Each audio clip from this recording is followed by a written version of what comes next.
To the show. I'm Angela Hart, and it's good to have you with us today. There are some people who walk the face of the earth, pouring themselves out for others. They are the ones who speak to people whose death is imminent.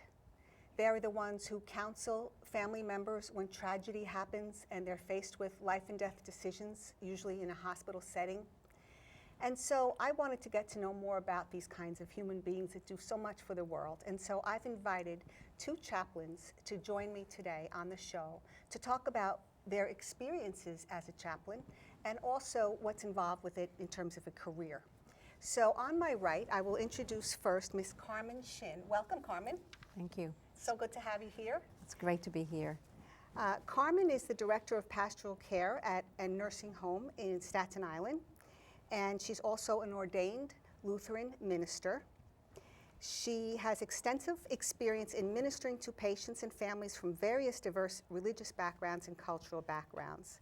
And before receiving her call to ministry, Reverend Shin worked for more than 20 years in the hospital and healthcare fields. I'm going to ask you more about your call in just a minute. But now I'd like to introduce you to Ellen Prudenti. Ellen is a retired chaplain. She has a degree in pastoral counseling. She worked at Hackensack University Hospital, helping to revive their clinical pastoral education for 2 years. She does volunteer work for hospice. She's certified by the National Association of Catholic Chaplains. But most important, she's a loyal, honest, and true friend. And I'm so glad you're here, Ellen Prudenti. Welcome. Thank you. It's good to be here. Thank you. Great. I'm so glad you both joined me.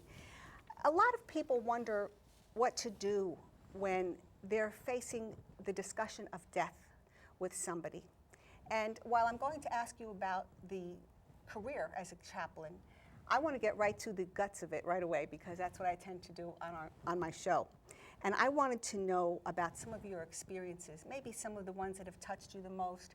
What I'd like to know is how people who have faith view their impending death warrant versus those who do not have faith. And I'm wondering, I think I'll address you first, Reverend Shin. Do you notice a difference in their perspectives and their attitudes and anything else you'd like to share, those with faith and without faith? I would say that people with faith have a tendency of believing that there is an afterlife, that there is a better place. It is the traditional religious belief that there's a life after this. And so to go home to the Lord is just what we all hope to, although nobody really wants to go right away. It is what we believe in. And so what about those that you've dealt with who are agnostic or atheists? Have you noticed a difference in how they view their pending death? I would say the ones who don't have a religious belief, and I say that without labeling them one way or the other, because people do believe that's even a belief. Yeah. I would say that for them, it's just here, now, I'm gone, here today, gone tomorrow, and forgotten. It's not that transition that there is going to be a life after death. That's the biggest change, I would say. Interesting. How about you, Ellen? Well, actually, I'd like to kind of tie in my remarks on what Carmen was saying. One of the interesting things about being a chaplain is that whole multi-faith experience. And while I will address your question, I'd like to say that because somebody is an atheist or an agnostic doesn't mean that the chaplain does not minister to them. By all means, we do. And it could be any kind of spiritual assessment can take into account an atheist or an agnostic in terms of what their values are. So while we love to run across people of faith as chaplains, and I'll tell you a little story about that if you want me to, we love that experience. We also recognize the need to minister to everybody in our institution, even those without faith. That's very true. I'd like to hear the story you mentioned.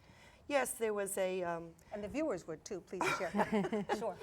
There was a man, I'd say he was in his 70s, and this is going back a few years, and he wanted pre-op, what we call pre-op prayer. He was going in for an operation, and it was a serious operation. And he asked the nurse to call the chaplain to pray with him before the surgery.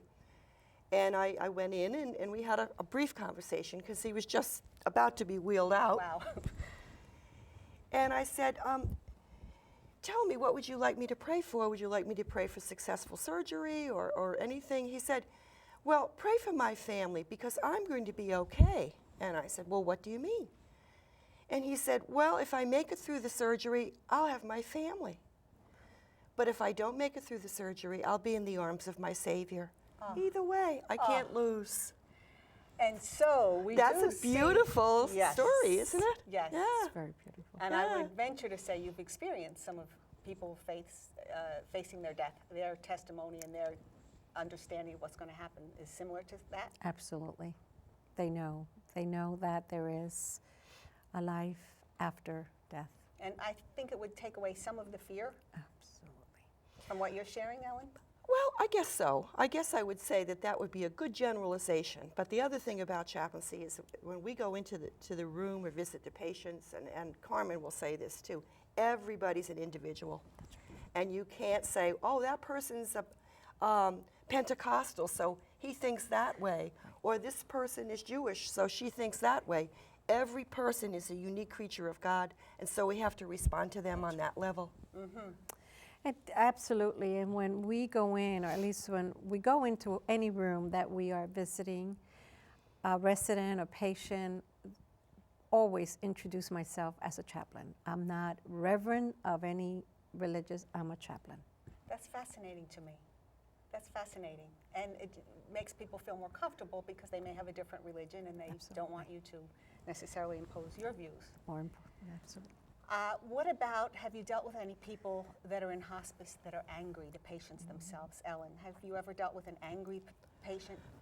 I've dealt with many, many angry patients. Okay.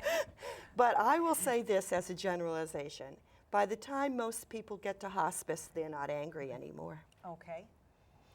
Because to make the decision to go on to hospice, you know that the end may be near, and you really have had to face the possibility of your own demise.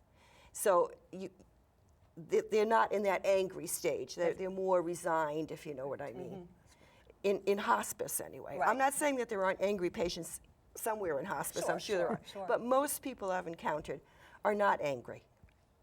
Tell me about some of the anger and how you have dealt with patients or their families when you're visiting with them in hospitals. I'll start with Ellen, and then I'd like to hear from you also. Well, the chaplain's in a unique position because she's an employee of the hospital, or he. So we do have to kind of, I'm sure Carmen can speak to this too, we do have to kind of toe the company line. So we do have somebody who signs our paycheck. Okay. But many people see us as neutral. And so the nurse comes in to give you an injection, or the doctor comes in to give you bad news, or there's all kinds, or somebody comes in to ask if you've paid your telephone bill. Right. You know, all kinds. We walk in without any agenda except to serve the spiritual needs of the patient, if they want that kind of service. So sometimes what happens is that people who are angry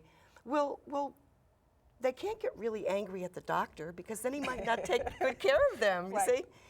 So they take it out on the chaplain. Oh, wonderful. What a wonderful thing. But you know what? It is a wonderful Yes, thing. a wonderful Because with the grace of God, you can bear it. Mm-hmm. You can bear their anger for a few minutes and relieve them of that.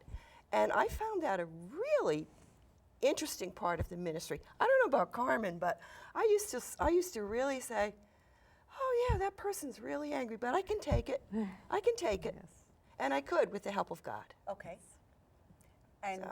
how about you? Have you run into those situations? Absolutely. You do have people who are angry, and like my colleague said, by the time they get to hospice, what I have experienced is that they're so concerned with their family and their loved ones, how to prepare them for that transition. What are they going to feel? Are they going to mourn? Are they going to be alone, especially if there's children involved? Yes. So by that time, there's more of a resignation of, okay, this is what's going on. But on the other hand, there are those who are very angry, as Ellen said, and who take it out on the chaplain, and it's okay, I'm here, I'm in the pit with you, I'll listen. I'm not gonna poke you, I'm not gonna have you take your meds, I'm not gonna rush you out for x-rays, I'm just here to listen to you. And why is God doing this to me? You get that a lot. Yes, that's always the question. How do you answer that? Oh boy, that's a very, very interesting question. Most of the time I got to say, it's not about answering. It's about Okay. letting them just talk, letting them vent, realize that there's a lot of pain, a lot of loss that they're going through themselves, and just sit there. Interesting. What would you say, Ellen, is the biggest challenge to you when you were a chaplain, an active chaplain? I think in your spirit and in your heart, you'll always be a chaplain because you have ministry in your heart and you can't help pouring yourself out for others. Well, I am retired, so I just want to let your audience know that. Oh, we said you're retired, but Oh, you're good. never retired because You I can never. tell you as someone who knows you very well that you are always giving and you are always serving God and serving human beings. But in terms of when you were in the position of a chaplain, which were the challenges that were most difficult? Were they political, educational, emotional, a little of everything? I'd have to say that for myself and for most of the chaplains I know, the biggest challenge is self-care. Because as you pointed out, we do give out a lot, Yes. or we listen a lot, we take on a lot, we give out a lot. Yes. And God can always refill the well, but we also need to find ways to take care of ourselves in terms of whether that's prayer, meditation, exercise, good eating well, having a good group of supportive friends. I think the biggest challenge to most people who minister is self-care. Absolutely. I would concur. Self-care is critical. Interesting. Now, how does one enter the field or the career position of becoming a chaplain? Would you like to speak to that, Ms. Carmen? Well, for me, I can only speak for me. I went to seminary thinking that I wanted an intellectual challenge. I hated doing my MBA. And so I was not going to be a pulpit minister. So I said, oh, I'll be a chaplain. It made sense for you. It made sense. Little did I know what I was saying, but God surely showed me. Well, besides having a degree in divinity, a master's of divinity, which is required, and ordination, you go through a clinical pastoral care education. There are several units you have to take, 4. Some people do 5. I know I have 5. I don't know. You have about 5 units. The units entail a lot of clinical hours and classroom hours. So you're basically writing a lot about your encounters with the patients. They're called verbatims. I've got to say, I don't know about you, but they were always a challenge. Because you're literally talking verbatim what happens with you and the patient when you go into a room or when you're sitting like this. You mean role playing or what has actually happened? What has actually happened, no Interesting. role playing. And it teaches you how to observe. There's so much that a room can tell you about a resident or a patient without a word. I can walk into a room of a patient and know if there's family members, family involvement. You can pretty much pick up if there's any religious belief of any sort. If there's no cards, no balloons. So you learn to pick up all those signs, Okay. which helps you Yes. when you're entering and dealing with someone.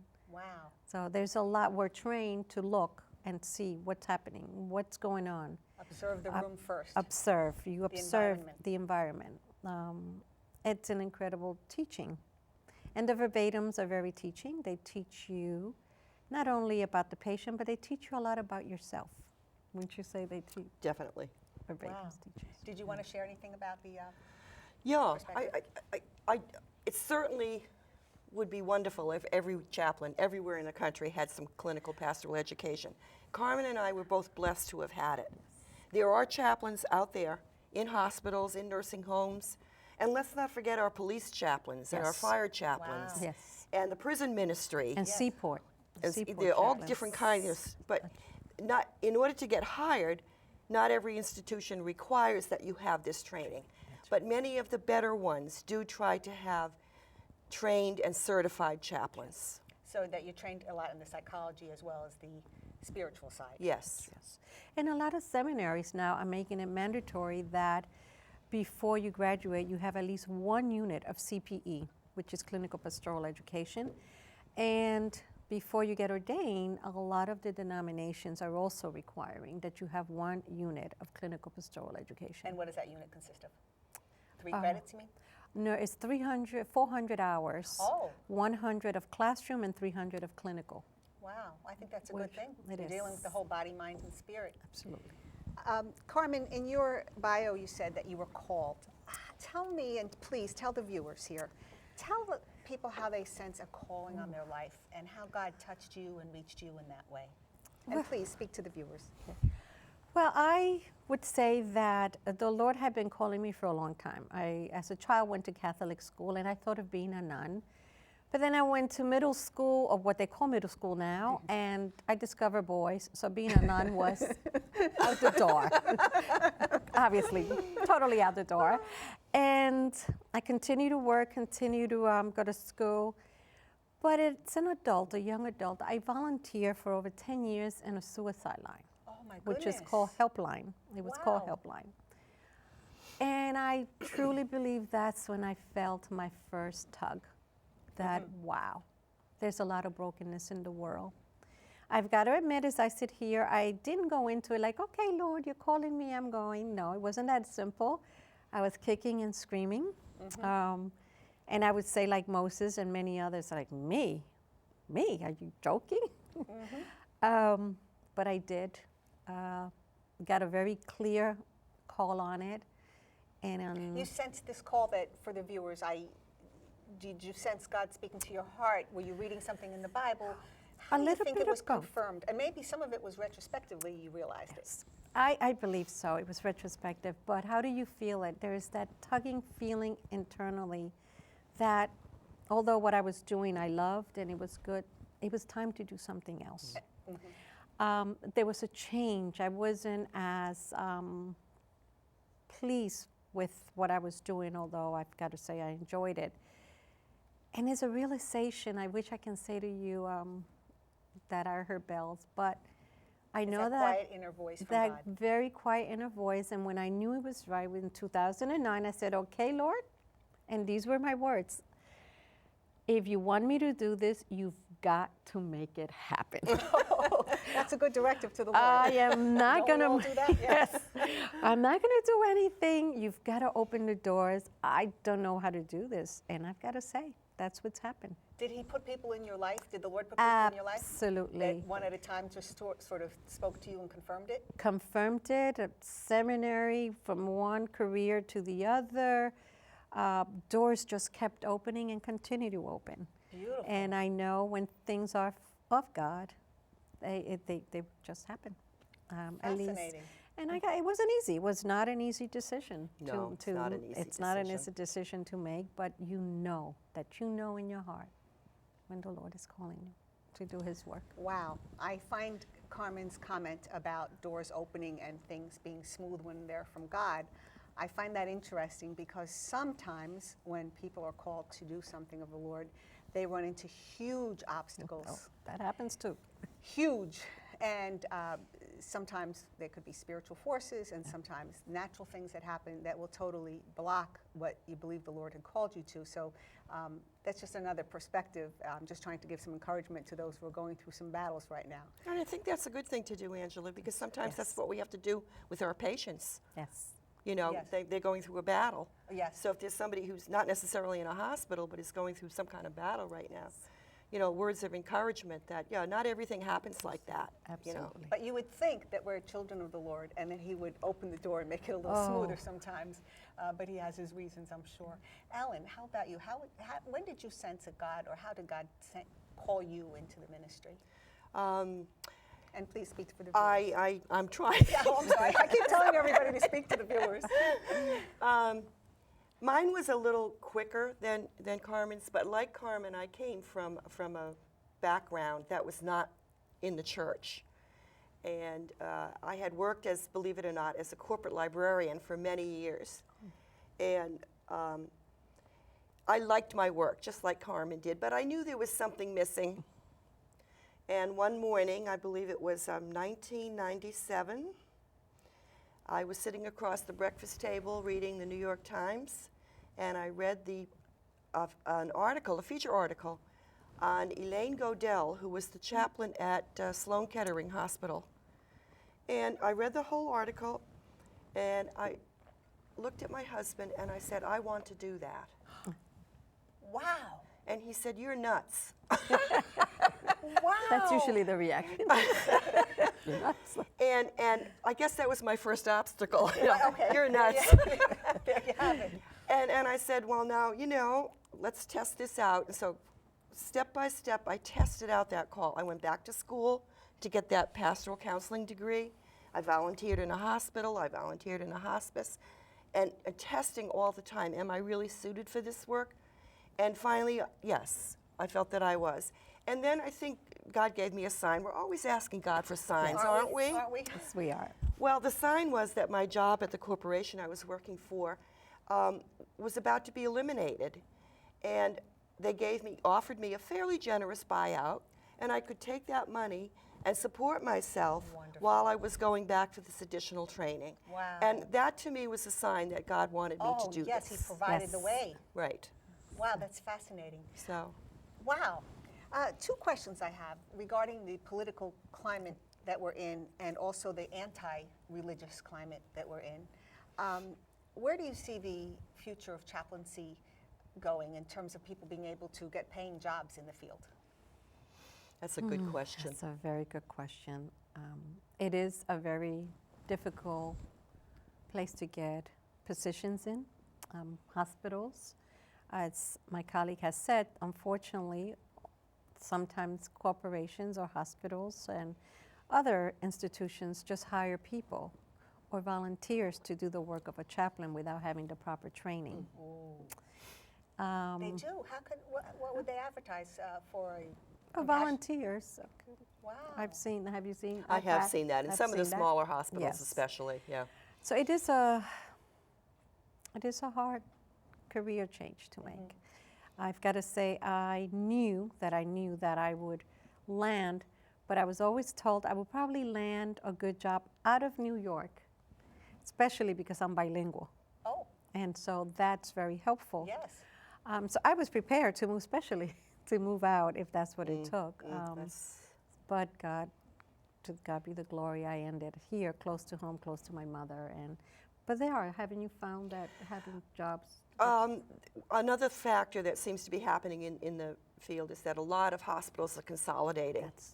And what used to be maybe 3 hospitals, each with their own pastoral care department, now, it's just one.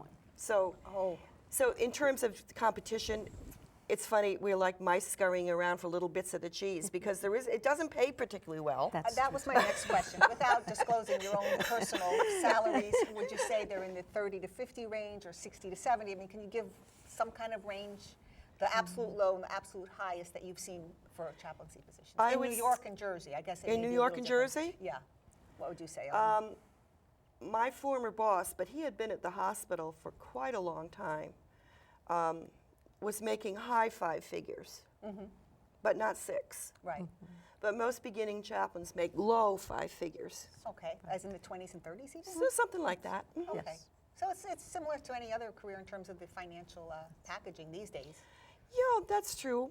I don't know. I watched Sharks last night, and some of those guys make a lot of money, don't they? I can't even believe when I see that. I know. I couldn't get over that. Yeah. As a career choice, I would advise anybody in your audience, Angela, who's thinking of it, is to talk to as many chaplains as you can.